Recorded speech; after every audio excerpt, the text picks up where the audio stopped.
It all started with a quiet getaway. Emma, a middle-aged English woman with a love for nature and solitude, had finally saved enough to buy herself a small log cabin nestled on the edge of a peaceful woodland in North Carolina. It wasn't much, just a cozy place surrounded by trees, away from the chaos of the city, but to her, it was everything. A slice of freedom. The kind of place where you sip tea on the porch, watch the squirrels run across the fence, and finally breathe again. That is, until her peace was shattered by someone who lived just a few doors down. Karen was the self-appointed queen of the local HOA. The kind of woman who patrolled the neighborhood with a clipboard and a superiority complex. She lived in a massive, overly manicured home just around the bend, complete with stone lions at the gate and a Pinterest-perfect garden. From the day Emma moved in, Karen made it clear that outsiders weren't welcome, and she considered Emma one of them. At first, it was small things. Karen complained that Emma's garden wasn't up to community standards.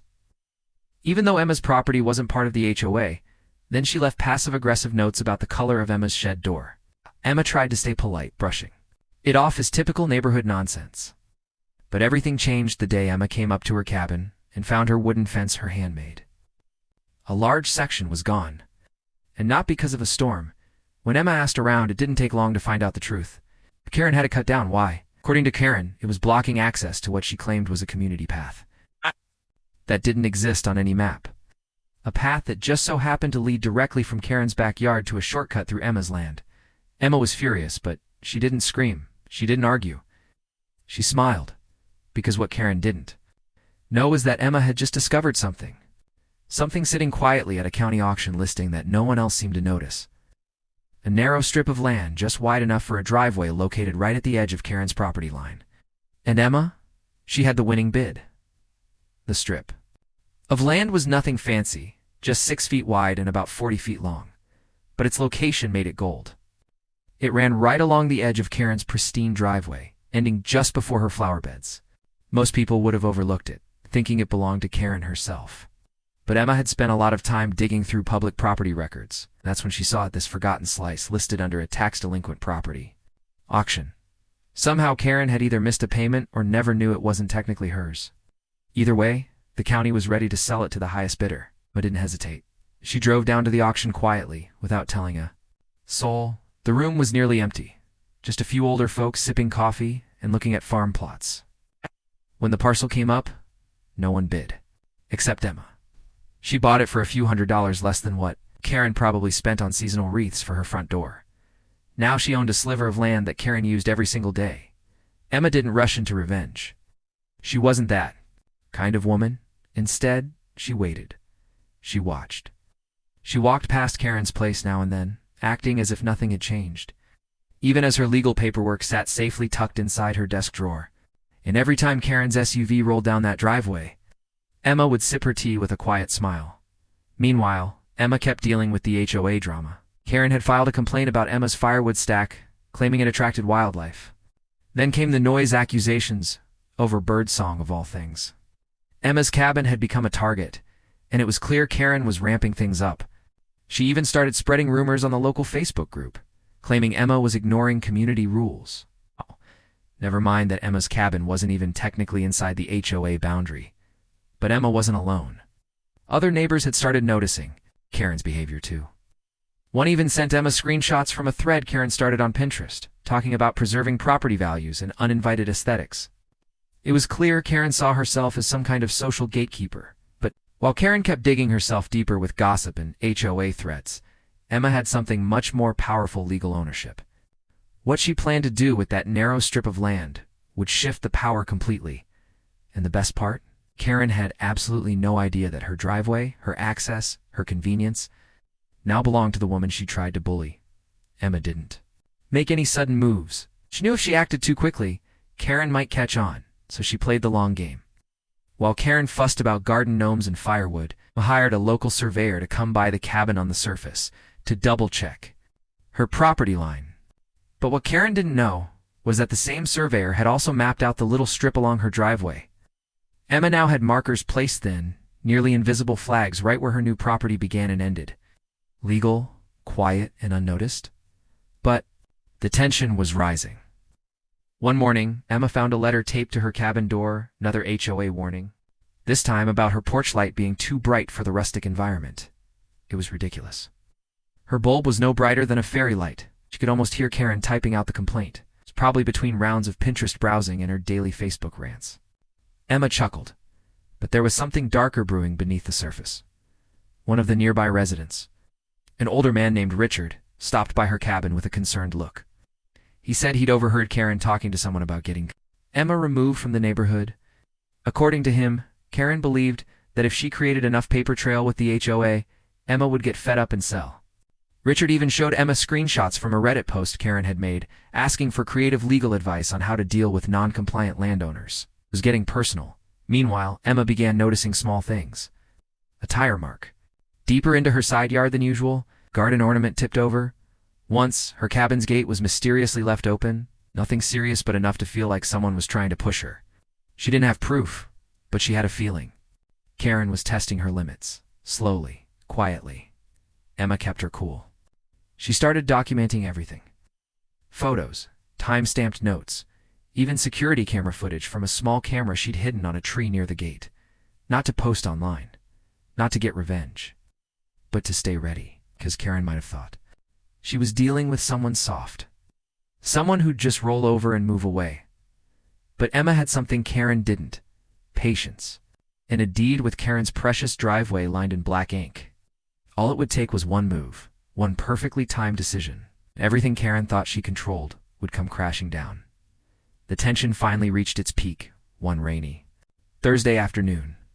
Emma was sitting inside her cabin, the windows fogged up from the steam of her tea kettle, when she heard the sound of tires crunching gravel. She peeked through the curtain and saw Karen's SUV, parked at the end of the narrow strip Emma now legally owned. Karen was out of her car, pacing umbrella tucked under her arm, completely unaware of the boundary markers now softened by rain and mud. A few minutes later, Karen was knocking at Emma's door. Hard. Emma took a breath and opened it slowly. Did you have something to do with these weird flags on my driveway? Karen demanded, skipping any pleasantries. Her tone was sharp, and her voice carried over the rain. Emma kept her face calm. You mean the survey markers? They're on my land, Karen scoffed. Your land? That's part of my driveway. Emma tilted her head. Not according to the county deeds. You're welcome to look them up. Public record. Karen's face turned a shade paler, but her pride wouldn't let her back down. That's ridiculous. I've used that land for years. It's practically part of my property. You can't just show up and claim it. Emma didn't respond. She didn't need to. The silence said everything, and it rattled Karen. The next day, the real storm began, not from the sky, but on social media. Karen took to Facebook, blasting Emma's name all over the community page. She claimed Emma was land-grabbing, harassing neighbors, and even blocking emergency access. Emma watched the chaos unfold online, reading each comment with a calm, unreadable expression. The neighbors were divided. Some took Karen's side blindly. Others were starting to question the narrative. That same night, someone drove by Emma's cabin and laid on the horn, long and loud. The next morning, she found broken branches scattered across her driveway like someone had deliberately driven through the edge of her property. She tightened the straps on her trail cams. Every move was being recorded now. Meanwhile, Karen's driveway drama was about to get a lot more real. Emma had filed a quiet notice with the county office, a formal notification of ownership, a legal document outlining her rights over the strip. It hadn't been enforced yet. But once it was, Karen's driveway access would legally require Emma's permission. And with every passing day, that quiet, looming power was becoming harder for Karen to ignore. Just when Emma thought things couldn't get more twisted, an official-looking envelope arrived in her mailbox. It was from the HOA's legal representative. Inside was a formal complaint stating that Emma had created an unauthorized obstruction to community access and was now facing a hearing for violating neighborhood harmony. It was absurd her land wasn't even part of the HOA jurisdiction. But Karen was clearly pulling every string she could. Emma read the letter 3 times, then quietly smiled. She knew exactly what Karen had done. Karen had filed the complaint, pretending that the little strip of land was under HOA control, hoping no one would check the actual boundaries. But Emma had every document to prove otherwise. Still, it wasn't about the paperwork anymore. It was about control. And Karen was growing more desperate by the day. But what neither of them expected was what happened next. That weekend, during a heavy storm, a tree on Emma's side of the property line was struck by lightning and crashed right across the strip of land she now owned. A large trunk blocked Karen's driveway entirely, making it impossible for her to drive out. And for the first time, Karen had no way to leave without stepping onto Emma's land. The next morning, as the rain slowed, Karen came marching over, soaked in a beige trench coat, fury in her eyes. "You need to remove that tree now." "I can't." "Get out." Emma stood on her porch, calm as ever. "Technically, it's on my land. I'll get to it when I can." Karen's face twisted in disbelief. "You're trapping me on purpose?" Emma didn't flinch. Or maybe nature's just reminding us about boundaries. Karen stormed off, but not before yelling that she'd be calling the sheriff. Emma didn't mind. The cameras caught everything, and the law was already on her side. Later that evening, Emma received a strange message from someone on the neighborhood Facebook group. A woman named Rachel sent her a private note. "You don't know me, but I used to be on the HOA board. Karen pulled the same stunt with another neighbor 2 years ago. He ended up moving." Emma replied, "I'm not going anywhere." Rachel's response came back almost instantly. "Good. Let me show you what she's hiding in her property records." Emma met Rachel the next day at a local coffee shop just outside the HOA's jurisdiction, over 2 cups of tea in a folder. Thick with documents, Rachel laid it all out. Karen had a history. 2 years ago, she tried to force another resident out by pushing false complaints, staging community votes, even forging meeting notes. It had worked that time the man moved and sold his property at a loss. But Rachel had kept everything, including screenshots, emails, and minutes that showed Karen bending HOA rules for her own gain. And now, Rachel handed Emma something even more powerful, a copy of an overlooked easement clause buried deep in the original HOA development plan. It clearly stated that the small strip of land running along Karen's driveway had been excluded from HOA control during development due to a title dispute. It was considered private access with undefined ownership until it defaulted to the county, and Emma bought it. Legally and cleanly. Emma wasted no time. She forwarded the documents to the HOA attorney, the county property office, and Karen herself. No more warnings, no more polite smiles, just facts. Cold and clear. The next morning, Karen's SUV was towed not by Emma, but by a county sheriff. Turns out, her vehicle was parked on private property without the owner's consent. Emma stood on her porch, sipping tea as Karen shouted in disbelief, watching her luxury SUV disappear down the road. But the real shock came that evening. Rachel messaged Emma again. "You might want to look at this." It was a Reddit post under a throwaway account, complaining about HOA corruption and naming names, including Karen's. Attached was a document showing Karen had never legally transferred her own driveway easement during a refinance 2 years ago, which meant part of her actual driveway wasn't legally usable at all.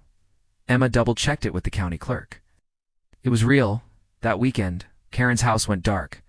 The for sale sign appeared by Monday. The neighborhood Facebook group lit up with speculation. Some thought she was embarrassed. Others guessed she was facing legal trouble. But Emma didn't say a word. She simply walked to her fence, the new one she rebuilt, and nailed a small sign to the post. Private.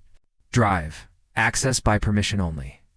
And just as she turned to head inside, a black SUV rolled slowly past, the window down, the driver staring. But it wasn't Karen behind the wheel. It was someone else. Watching the SUV didn't stop, just rolled slowly by, like it was taking inventory of the neighborhood. Emma watched it until it disappeared around the bend, then stepped back inside. She wasn't sure who that was. Maybe a new potential buyer for Karen's house. Maybe someone curious about all the drama either. It didn't matter. The storm had passed, and Emma still stood. Over the next few weeks, things in the neighborhood quieted down. The HOA board quietly replaced Karen's name on all the public documents. Rachel was voted back in by a landslide. The petty letters stopped arriving. No more noise complaints. No more unmarked warnings. No more sideways glances at the community potluck. Even the Facebook group seemed calmer. Karen's house eventually sold to a young couple from out of town. They introduced themselves to Emma with warm smiles and even asked about the property lines before starting any landscaping.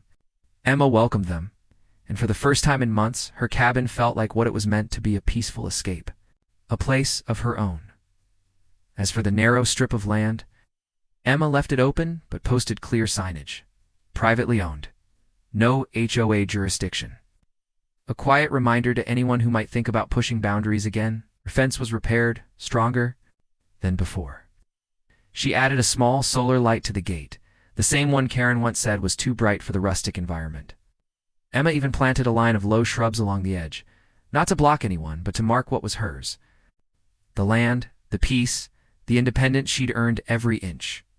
Rachel became a regular visitor, often stopping by with updates on the HOA or just to chat over tea. They even joked about starting a blog to share their HOA experiences, the fence line diaries they called it. Emma laughed, but deep down, she knew the idea wasn't so far-fetched. If her story could help someone else avoid the same mess, it might be worth telling at night. Well, as the wind rustled through the trees and the stars peeked through the clearing above her cabin, Emma felt something she hadn't in a long time: stillness. It's not just in the woods, but inside herself. And in that silence, she knew the real win wasn't just buying a strip of land or outsmarting a bully. It was standing her ground and refusing to be pushed off it.